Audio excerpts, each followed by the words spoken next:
hasn't done this so much since they moved in. We get to hear, I'm going to effing kill you, I'm going to effing stab you. Jason Park was under threat of losing its off-leash status. So last Saturday I called the city of Englewood and I spoke with Debbie Severa, who is an administrative assistant on the Parks, Recreation, and Library Board. She explained to me that a committee, an ad hoc committee, got together because of some complaints that they had heard at Duncan, Centennial, and Jason Parks, that dogs were wandering over to the playground or interfering with the youth sports, and there were some negative interactions. So this group of individuals got together and did their own research and came up with their own solutions and presented those recommendations, their only recommendations, to the Englewood City Council. In those recommendations, they proposed removing the off-leash status from Centennial, Duncan, and Jason Park and turning Emerson Park, which is over there kind of by Bates Logan, and is not currently an off-leash park, into an off-leash park.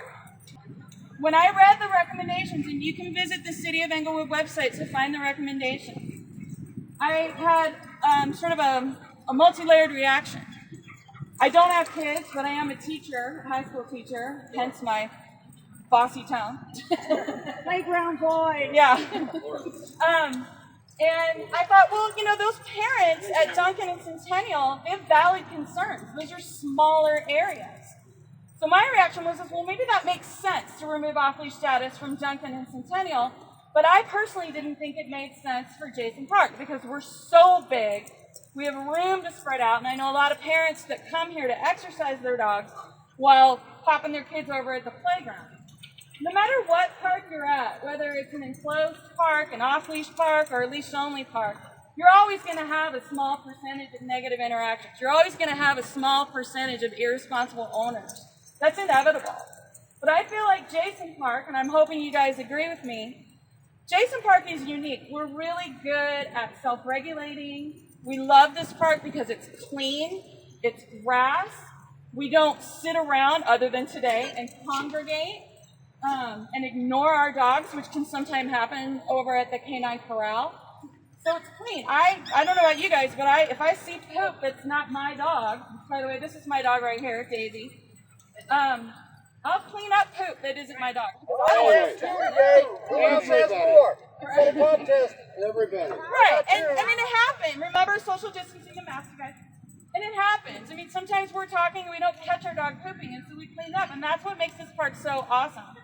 So that's why I and some of my Jason Park pals, which include Trish over there in the purple Rocky shirt and her dog Finnegan, the big fluffy golden doodle, Elizabeth right here, and her dog Devo, but I don't know where Devo is right now. Right there. And my friend Steve, and his dog, where's his dog? Way over there. My friend Cecily and her dog Rowan, that's the Irish Doodle. And my friend Heather in the black over there and her dog Oslo. We just started talking and we said, well, what can we do? So we decided to create a petition, and I'm happy to say that as of this morning, last time I checked about 10 minutes ago, we have 494 signatures. Yeah. I was hoping for 100. Democracy. I have signed up for public comment for the July 6th City Council meeting. I don't know if it's even on their agenda. I just decided that I would be the annoying squeaky wheel and bring it to their attention. And so during that public comment section of that meeting, which will be virtual, I will tell them basically what I told you. I love this park. Here's why I love this park. Here's why I don't go to the corral. Here's why I'm not entirely sure if this ad hoc committee's recommendations make the most sense and provide the best compromise. And then I'm going to present these, hopefully at that point, well over 500 signatures and say, you know, these people signed this petition, so I'd like to think that they agree with this. Englewood Unleashed, which again, I'm not part of Englewood Unleashed. They have loftier ambitions. They want to keep all three, Duncan, Centennial, and Jason, as off-leash parks. So as soon as they get here and identify themselves, because the only one I know is John in the tie-dye, I'm going to let them talk to you guys. But I wanted to let you know that it's two separate groups, which in my opinion is a good thing. If the city council is hearing from multiple groups the same message, then they take us more seriously. If we're all one group and they somehow get a negative idea about that group, they'll say, oh, it's just that one group. But if we're multiple groups and multiple voices all speaking the same thing, hey, we love this park, don't remove the off-leash status, then maybe they'll take us a little more seriously. Before I give it over to Englewood Unleashed, one of the solutions proposed was to have an annual fee that you pay. So the idea, and this is just an idea right now, is to go to the Englewood Rec Center, pay the $2 for your Englewood Rec card, and then pay for a resident fee around a $25 annual fee, your non-resident, a $35 annual fee, and then on your Englewood Rec card you have a little dog paw. That way if code enforcement shows up, you can say, I paid it, I'm okay to be here. You still have to abide by the same rules, and then for those individuals who can't afford it, because we want to make it fair and equitable to everyone, to address that issue, we thought about soliciting local businesses like the Doghouse, which, by the way, my dog goes there. I love that place. Maybe they want to donate to a fund. Maybe we have an annual dog walk, which Ingrid back there, wave your hand, Ingrid. She proposed an idea of having an annual dog walk fundraiser. And so the combination of those funds raised could just be divided by the cost of the annual pass, and we can hand that out in a no questions asked lottery system. You don't need to supply your pay stub, you just have a need. You put your name in the lottery, and then however many we can afford to hand out, we hand them out. Why the revenue? So one of the issues with the revenue was that people weren't renting the land for practices and games from youth sports because of the interactions with the dog. So we feel that this solution might alleviate that issue, but also give you a leg to stand on. You paid your $25. What, are you going to remove my off-leash status now that I've paid for this annual fee? So you have a financial stake. And so I feel like that might be an option to propose, but I don't want to propose it unless I know how people feel about it. So if that's something you want to know more about or might be interested in participating in, can you just by show of hands raise your hands as, yeah, I might want to do that. Don't feel pressured to raise your hand. We don't want to rope you into paying anything that you don't want to pay for. Don't bring it back here, too. Okay, so it looks like we have a fair amount of support. So that's my spiel. And so again, I'm not with any organization. I'm just like you. I like this park. I don't want to lose it. Where's my dog? Oh, she's right there. Okay. She's such a good dog. So I don't want to lose this park, and that's why I'm here. If you're interested in signing the petition, over here on this table, behind this handsome gentleman in the baseball cap sitting, there are flyers. You can scan the QR code to sign the petition, but if your QR code challenged like me, flip the flyer over, you'll see the URL address for the petition. It's just change.org/keep Jason Park off leash. There's also two other interesting links at the Englewood website, so you can find out more and read the ad hoc committee's recommendations for yourself. And there are all of our city council members' names, emails, and phone numbers. On Saturday, I emailed every single city council person. I heard back from Cheryl Wink and John Stone. And I'm happy to say they were very, very, very positive and supportive of keeping Jason Park off leash. They need to hear from you. It can't just be me. They need to hear from you and know that we love this park and we are important members of the community, are changing Englewood community. We have now Englewood Station over there, the apartment, a lot of young folks coming in. Part of the reason why it's Englewood Station is because it's walkable to Englewood Station and it's walkable to this park. Elizabeth, where'd you go, Elizabeth? Elizabeth is starting again. She's way over there in the stripes. She lives over in Oxford Station. She walks her dog Depot over here with her husband Torin every day. Where's she going to go? Especially after her baby's born. Where's she going to go? We need to honor those people and honor their needs as much as we honor the needs of parents with children. We need to find a good compromise, and I think keeping Jason Park off leash is a good compromise. After we have the meeting, if you have any questions for me, please don't hesitate to approach me within 6 feet because I'm very virus paranoid.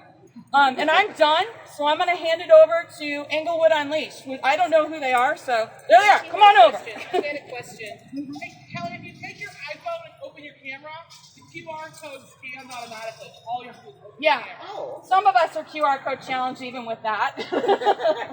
But that's how you do it. All right, there you go, you guys. Thank you for your attention. So, hi everyone. Hi. We're Englewood Unleashed represents all of the off-leash dog parks in Englewood, and unfortunately, this was kind of done without any communication with us, even though we've been communicating with the Parks and Rec Department. Somehow in this like 6-month time, they just kind of snuck this through. So we apologize that this kind of caught everyone off guard, including us, but I think we're at a point where we can still make some interventions and that still get some people on our side. And I think it's wonderful that Kelly's already identified 2 council members who are friendly to the cause. So definitely contact them. The more they hear from everyone, the better. The big thing that we really would like to advocate for, and Kelly, you actually addressed this, the idea of multiple groups speaking at the council meeting versus a unified message. I think it's wonderful that there's one group that's super passionate about Jason, but I think it's also really important to address the fact that there's other groups who really love the other parks as well. And so we will also be speaking at the council meeting. Sorry, I'm pregnant, so this is a little hard. Yeah, my water, babe. Oh, I'm good. So that's our big mission, is to try and keep all of Centennial, Jason, and Duncan off leash. And if we have to make compromises, then we'll talk about that. And I think it would be really important to have everyone's contact information. My husband has a computer here today, so if we could get an updated listserv, because we've been using kind of an old listserv from Englewood Unleashed. So if we could get everyone's contact information before you leave, that would be wonderful. Or you can also join the Facebook group. Correct. Another way to get the most updated. Correct, and we can put polls on the Facebook group, but emails are always really nice. So, so if you wouldn't mind providing your email, that way we can, if we do have to get to a place where we're compromising on which park to keep off leash, you guys can have a say in that and be contributing to that poll. The other big thing, yes. Well, go ahead. When you get to your point, I'd like to ask you a couple of questions. Oh, sure. Yeah, feel free. You can ask now, too. Okay, number one, how did this ad hoc committee come up? So are you talking about the subcommittee that created those recommendations? We are honestly, like I said, we were very taken aback because Dave Lee, the gentleman who emailed those recommendations out, has been our main contact, and we were under the impression that he was an ally in the Parks and Rec Department, but the messages we've exchanged with him ever since have been quite adversarial, and that was a bit disappointing because we've been in contact with him throughout this entire time, and they published these subcommittee findings without any discussion with us. So that's so truly it was a blindside. Yes. Okay, is this new problem that we have here, is this because there's been incidents with dogs, or is it because of revenue? Or I know personally that it's almost impossible to get a permission to use this park for any kind of a sporting event, and the fees that you charge are a little exorbitant. So if it's a revenue problem, they created that problem. It wasn't us. I mean, the place looks great right now. They finally turned the damn sprinklers on. Right. Yeah, so I think it's a combination of things. I think we are digging into that as much as we can with all the avenues that we have to figure out exactly what motivated this, more than just a handful of people who clearly have a problem with off-leash dogs. We do know that that is the case, that there are just a small handful of people who have made repetitive complaints. And those have been counted multiple times because they just count them complaint by complaint. We do know that they have claimed an issue with revenue regarding sports teams and other rentals. So that is also a known issue. However, Kelly actually it sounds like we're very like-minded because Kelly proposed a similar proposal to what we have regarding a rebuttal to the revenue issue. And then, I'm sorry, you mentioned one other thing. the revenue part and plus upkeep. Upkeep, yeah. So I think that digging into their monetary issues is probably one of the biggest things for us, because their budget doesn't make sense. Like when we went and looked at what they published, it looks like there's plenty of money for a lot of things, and so especially if they're considering spending 300 grand on creating a new park, we have plans to actively rebut every single one of their proposals with a less draconian, more compromised, keep everyone happy proposal. And so that's something that I'd like to discuss with you guys here. So I appreciate those questions. Does anyone have any other questions? I have a question. Yes. So in the subcommittee report, it lists the members per se, and Englewood Off-Leash is a group or a member of that. Right. Did Englewood Unleashed endorse those recommendations? Not at all. Not at all. Do you plan on at the meeting saying, we're on this group, but we don't endorse with this? No. So we've actually already communicated that. We have already communicated that we're completely taken aback by the recommendations, and that we strongly vehemently oppose the recommendations, and we would like to propose a less draconian approach. No, absolutely not. And you communicated that to the city council? Yes. Yeah. And so so actually I think that's a perfect segue. What we'd like to say at the city council is first of all, before I get ahead of myself, we do have flyers here that if I had no idea that this would be like such a wonderful turnout this morning.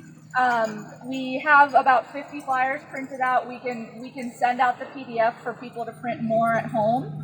But they're just basic, simple flyers that have a QR code as well as a link to the website where there's a sign a petition. Join us at the city council meeting via virtual or in person if they decide that it's allowed to be in person at that time. Yes. I think I looked at the Englewood Unleashed website, and it was like contact your councilman. Yes. And it didn't have a link. No, everything was hyperlinked. It all is hyperlinked now? Yeah. If you click on any Okay. of those, they take you. Yeah, they're all hyperlinked. Okay. So if you go to the englewoodunleashed.org website, there are hyperlinks to everything that you need as far as contributing to the cause.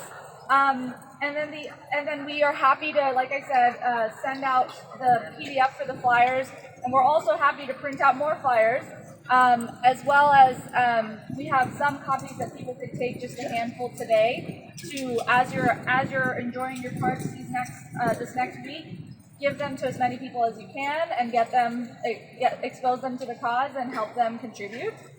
And then the other big thing we wanted to address today was making sure that everyone understands that we are trying really hard to advocate for all three parks. So me personally, my husband and I, and our group of friends, we go to Duncan a lot. We love Jason too. Every once in a while we come here. So obviously we're advocating for Jason. We don't spend that much time at Centennial, but that doesn't mean there aren't other people who enjoy Centennial, so we'll be advocating for them as well. Yes.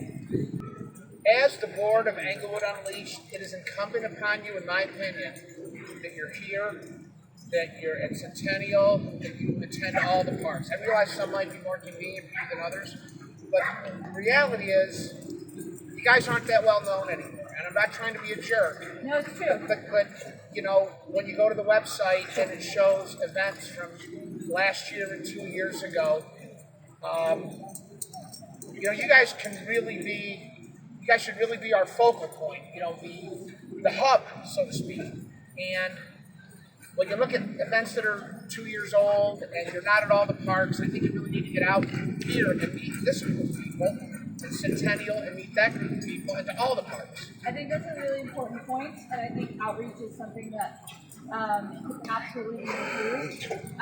I think, we do cleanups at every park, and it'd be actually wonderful if everyone that attends all the parks would attend those cleanups. And that would be another reason why we would love to have your emails, so that when we do have those cleanups, and now that this coronavirus issue is settling down, hopefully we can actually start doing some events again. And so that would be really wonderful. And then, Ross, was there anything else?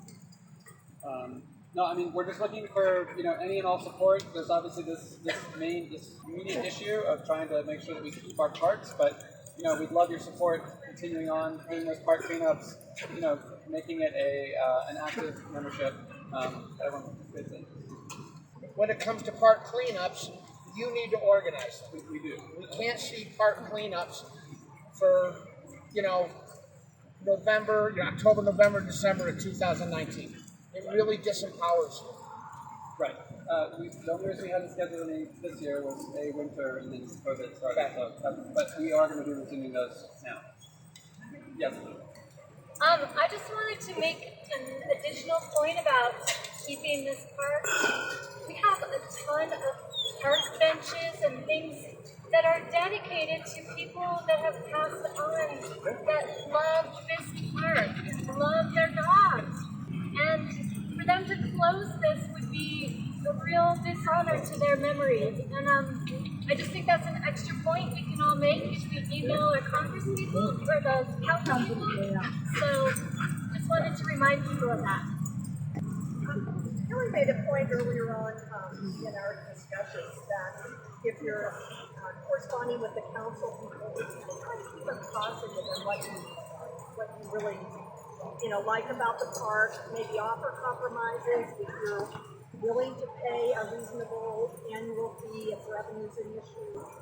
Those type of things, rather than bitching and moaning about something or about the committee or whatever.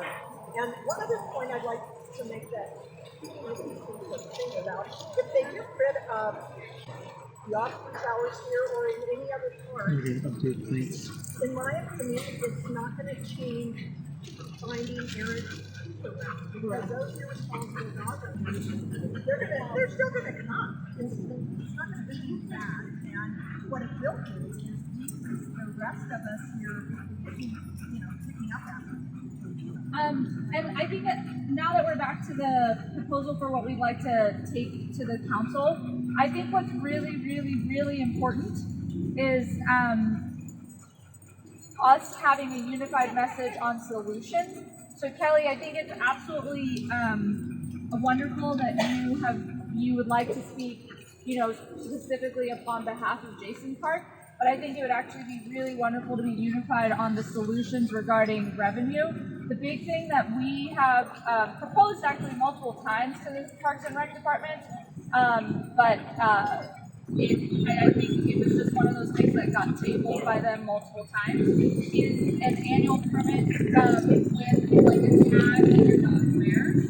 And if you're a resident of Englewood, it's a certain cost versus if you're a resident of another community, because that was one of the concerns posed by the council, was that there were other people coming from different parts of Denver to our parks and not following rules and not being able to be enforced.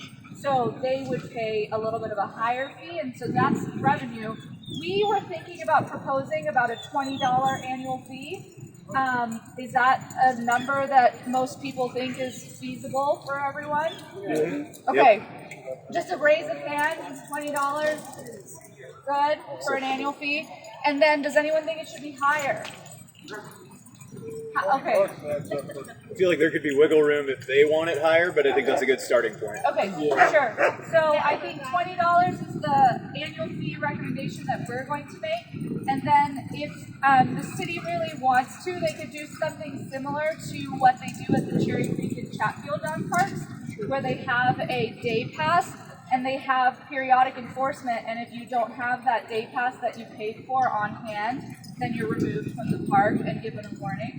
I think that probably would be a little bit more investment than the city's looking for, but at least if we can get them on board with the annual permits for your dog, similar to the tag you have for your rabies, I think that would be a really easy way for them to make money and for all of us to still be able to bring our dogs here. Yes? Has the city ever discussed dog dedicated actions that they have to take for this park, how much it's costing? Like for the bags and picking up the food out of the barrels? You mean have they published numbers on how much that costs? I am not aware. Are you aware? No. I mean, it's general maintenance of the park, I understand, Yeah. but then the actual dedication to the dog. Yeah. They mentioned something like $60,000 their cost for code enforcement to bring dogs to the Humane Society. Okay, and that, in my opinion, is a bunch of bull honky. I don't understand why that was the number that they used, because usually when code enforcement finds someone, it's a warning or a ticket. They don't remove the dog because the dog is usually with a human. Yeah, that's pretty strange. And So, the like, data that they shared also shows a decline in the numbers over the last 10 years.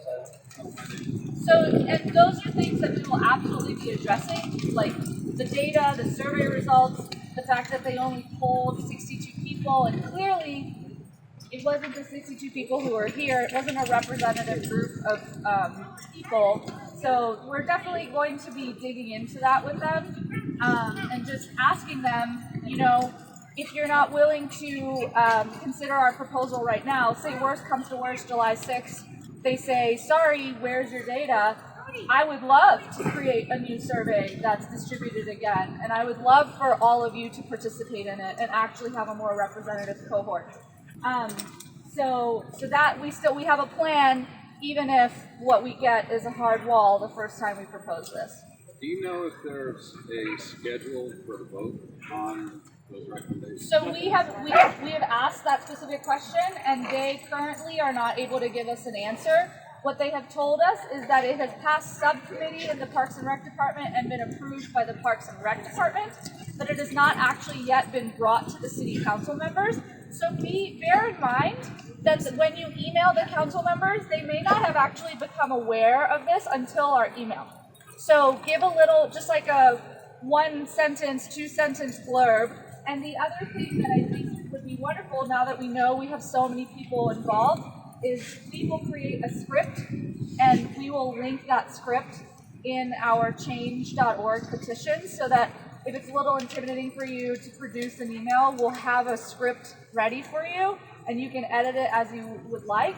But yes, we will do that, and we will make sure that there is a kind of a unified message coming from everyone with editable capability.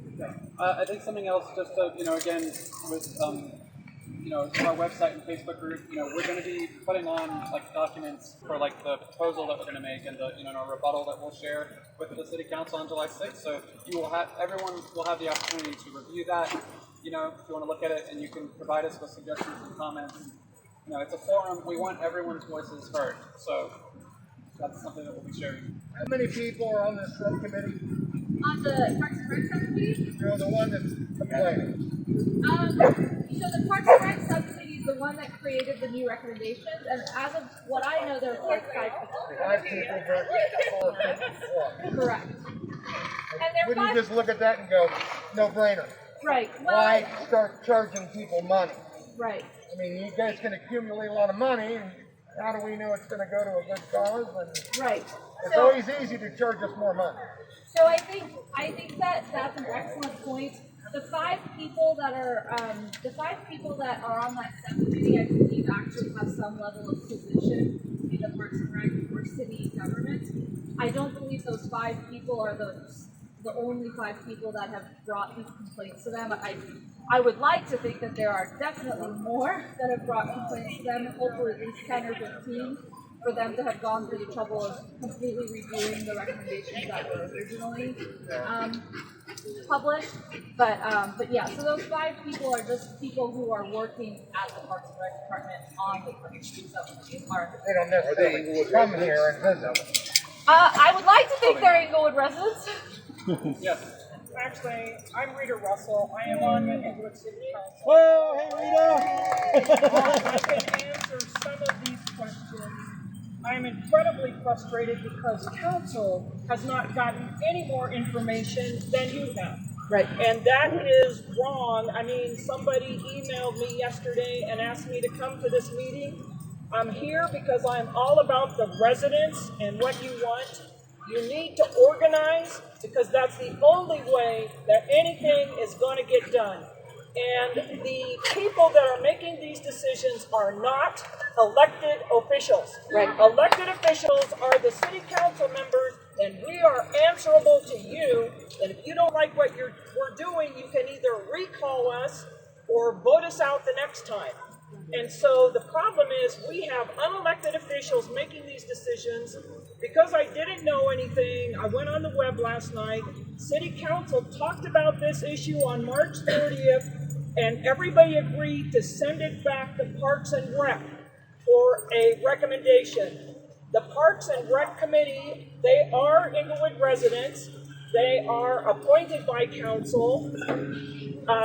Council is not bound to follow what they want.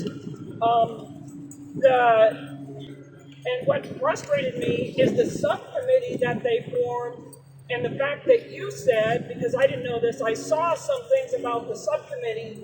They're making decisions behind closed doors and then publishing it on the website. You all need to be watching the Parks and Rec meetings. Even after we get back to City Hall, the Parks and Rec meetings are, I believe they're the third Thursday, but go on the calendar for the city. You can watch it online, even if it's in there. But I'm telling you, if people show up to council meetings, if we open the council meetings, you all need to show up. You don't all have to speak, but I'm telling you, if there are a lot of you there, it will make a difference. And go ahead. Thank you so much. Thank you so much for being here. Yes, thank you. Can I ask a question logistically about the July 6th council meeting? Since they are not currently in person, what is the best way for everyone here to make their presence known virtually? Actually, you can call into the meeting. When you go on the agenda, it talks about how to call in, and you can actually speak on the telephone in the meeting. Actually, me and Joe Anderson brought up beginning to meet in public. That, I believe, is on the agenda for Monday night because we need to get back to City Hall. Your interests are not being represented as long as we are meeting on Zoom because most people are not paying attention. Right. And so I think calling in, sending emails, I will tell you, the thing that got my attention is I got a lot of emails in the last week from people wanting to keep the dog park. That is a huge message. A lot of council members may not even read them. But there was only a handful that came the week before you all against dog parks. And my concern is this is city staff's idea, and they're forwarding it to Parks and Rec, because how this system works is really the committee, Parks and Rec, is supposed to be representing the citizens and then talking to staff. But what happens is staff, I believe, brings their ideas forward to the committees, and then it just gets pushed that way. So, unfortunately, if you want things to change, you're going to have to unify and start speaking up. So, okay, and so would you recommend that what Kelly suggested, which was, that there's multiple groups advocating for different parks, would you say that that's a better method, or would you say that unifying under the message of let's keep all the parks open is better? I think that you need to get all three groups. I mean, because you're a member of Englewood Unleashed, you need to talk to all three groups. You need to have this much support from every single group. And if you do that, my greatest frustration was at council, it was really all about Emerson Park. And then all of a sudden, when I was listening to the last Parks and Rec meeting, if they were going to put dogs at Emerson Park, then they're going to eliminate another park. So what is the point? Why start it someplace else when you already have it? That's my opinion. Exactly, and that's actually what we support as well, because they had proposed a budget of $300,000 for Emerson Park, which seems kind of...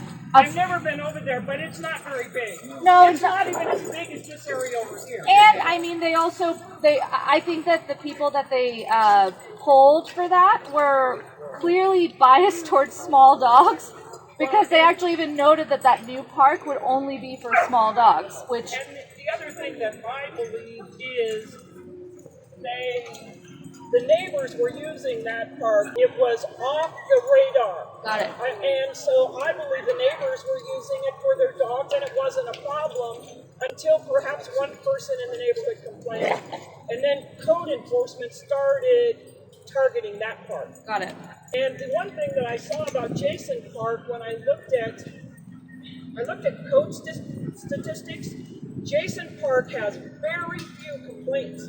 I mean, why it's Because we rock! I don't know. I also think that part of the issue, when I think about it, a couple of years ago when this whole area died, the parks are hurting. They do not have the money to the sprinkler systems in the parks are 20, 25 years old, and they need to be addressed, and council has been told we don't have the money. So I don't know if that's part of what's playing into this, but my guess is code enforcement may be a bigger piece of this than we realize.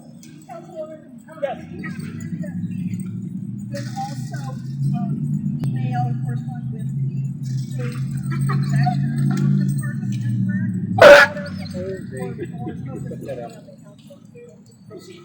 If, sometimes you might want to copy the employees on what you send to city council, but really how government is supposed to work, I'm not saying that it works this way, the city council can hire and fire the city manager who is in charge of all of the departments. And so he needs to listen to council. So it's really important to get the message to council, but I think it might be a good idea to carbon copy the director, because then the director has ideas of what you all want. To the best of my memory, the director of Parks and Rec and the library board is Christina Underhill. Yes, that is correct. So I think that we have a lot of wonderful actionable items. If we could, before everyone disperses, if you could grab your laptop. We have it'll be over there on that bench there with an Excel sheet ready for you to put your emails in. We'll put together just a summary of what was discussed today. If you'd like to share it out, if you'd like to share it out to your friends, and then please feel free to contact Englewood Unleashed with your thoughts. I think I'm kind of a new face to Englewood Unleashed. I'm the wife of one of the board members, but recently have enjoyed some free time. So I'll probably be the one corresponding with you in these next couple weeks. But just know that my name is Corby Fenning. My husband's name is Ross Fenning.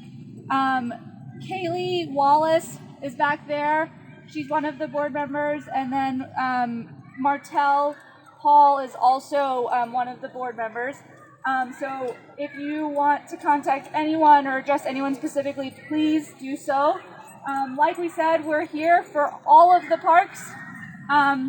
And we'd really, really love for everyone to be on the same page about supporting all of the parks. Corby, I got a question for Sarah and I here.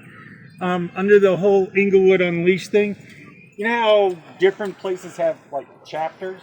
Would it be possible under the Englewood Unleashed banner that we have a chapter for Jason, we have a chapter for Emerson? Is it Centennial? The other one? It's Jason, Duncan, and Centennial. Yeah, is it possible that like we have quote chapters all work under the umbrella of Englewood Unleashed? I think that's a wonderful idea. Just so you guys know why I'm here and why my husband's not speaking. I'm a resident physician. I'm finishing residency, which is why I have not really been a part of the board. But I think something that I have posed to my husband is that we reorganize Englewood Unleashed completely to delegate the tasks better, because currently the functions are not working. And me being the Maggie wife has mentioned this many times.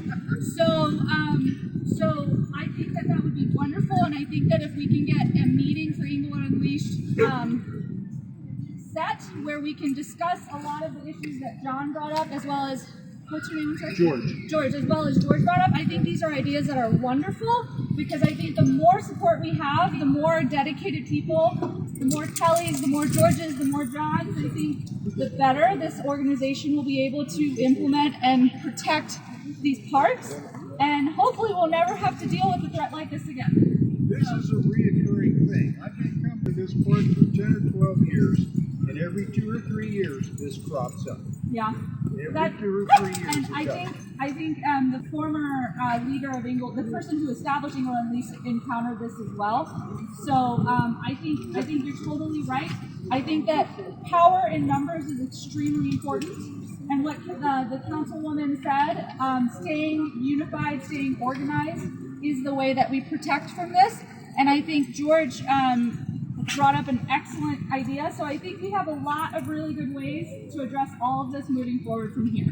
Is there anyone else who'd like to speak or any other questions? I have a question. Would it be possible for you to post the names and the email addresses of all the people that are on the Parks and Rec Board on the EnglewoodUnleashed.org website? I think that'd be very, yeah. So we can all reach out to them. Because we got 100 people here. Yeah. And if they get 100, and each one of them gets 100 emails, and is put the city council members. I mean, this is only one park, and you've got 100 people here. If an effort was made, yep, to do the same thing for Centennial. Centennial's a great park. Yep, it and is. To lose it's a it, park. you know. Yep. I personally side with you guys. I don't want to lose. I'm interested in Jason and Centennial and all the parks. I go to all of them. Right. So yes, I think organizing. I think there's actually one lady here who is from Centennial who mentioned, like maybe specifically speaking, if she could stick around. I didn't catch her name. If she could stick around and help us contact some of the people that go to Centennial, and we can organize there as well. Was there another question? Question for the council. In terms of a vote, could it potentially be voted on at the next meeting? And like procedure-wise? Right. Procedure-wise, I don't think so. I think it will come up at a study session, and now that we're meeting on Zoom, the study sessions are combined with the regular meeting. But if it's under number 4, I mean, if somebody has an email list, if you could email me, I will look on the tentative agenda, but I believe it's under study session, which means a vote won't happen. But if it's on the regular meeting, yes, a vote could happen. So, and that's Robert rules. A council member says I propose this, and it's second, and then they vote. Well, it has to be actually on the agenda. And I will protest it if it is on the agenda because we haven't heard the recommendations. So I believe it should be on a study session, so you will have at least 1 week after the 6th. Well, no. It'll be 2 weeks after the 6th because the 6th is a regular meeting. And I would like to think, correct me if I'm wrong, Councilwoman, I would like to think that the actual urgency of this timeline is actually a good thing because, one, it's going to keep everyone's attention on the matter. All of this momentum, we want to keep it, and I think it's a lot easier to hang on to this momentum for 1 week or 2 weeks than a couple months. So please don't be discouraged by this. I think we have time, and I think we could successfully come up with a better compromise than what has been presented by the City Council thus far. Anything else? Yes. Is your petition the same as Kelly's petition? No. So that was the big thing. So Kelly actually was really proactive and started her petition. And I had already received signatures, and to honor the signatures that she had received, she chose not to change it, which I think is absolutely appropriate. So we created a separate petition. I think that if we present all of these petitions together, it'll be much stronger. And I think that we should have. I don't think, unless anyone disagrees, I don't think that it's worth it to have a separate petition for each separate park as of right now. I think it's okay to keep the one for Jason, but I think keeping it to the 2 petitions is fine to try and consolidate the numbers. I think keeping them separate is better than. Oh no, yeah, I think the one for Jason. I think absolutely them separately is better than presenting one. Again, I totally believe that more than one group having their kind of input and say is more persuasive than one. I think like I said, I think the Jason Park competition extremely strong, so definitely do not want to take away from that. I think that at this point, our focus will be trying to get as many signatures on the combined petition for all 3 parks. I anticipate us creating a separate petition for Duncan and for Centennial, simply because honestly, it's really hard to get someone to click on 1 link. I don't want to burden them with clicking on 3 or 4. Anything else? I was just going to say, in regard to collecting signatures, I, for one, would be willing to volunteer to sit outside of Sprouts or King Soopers and collect signatures. I think that's a wonderful idea. I think the way that COVID has affected the way that people interact with our businesses, which is why we have not yet gone to the businesses. This is our dog Lily.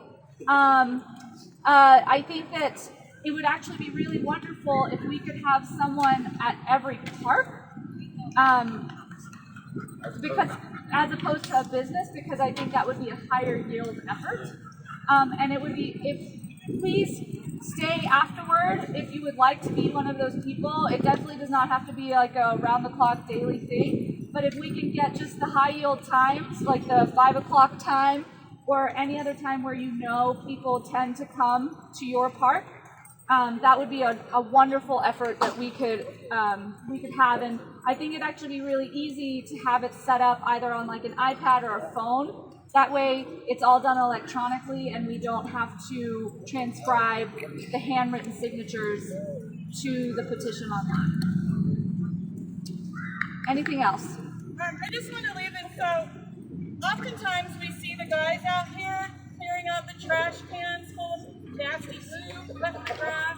Just the other day we saw a group of people installing this tree, and when you see them at any park, just take 5 seconds, walk over to them, and thank them. Because I don't know about you, I appreciate the cleanliness and beauty of this park for me and my dog, and they need to hear that we appreciate all of their work and efforts. And I'd also like to thank Councilwoman Russell for being here. It's a very encouraging sign that our city council is listening to us and being present in this. So thank them too. It's a thankless job. They have to hear a lot of people complain and moan, and it's kind of depressing. So keep your messages positive and really just extend your gratitude and thanks to the workers that come here that make it so awesome, that make it why we love it. I think that's a wonderful, wonderful point. Thank you, Kelly.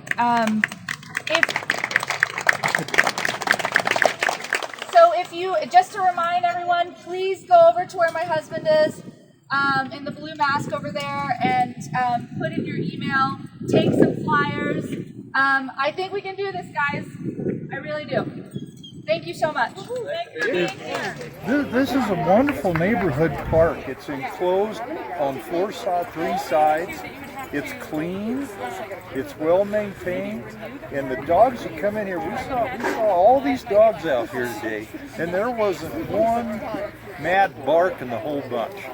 These are well-trained, very civilized, social dogs, and this is what our dogs need.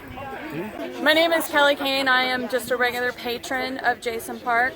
I love this park because it's clean, it has grass, wide open spaces, wonderful people, responsible dog owners, and beautiful dogs like my dog Daisy.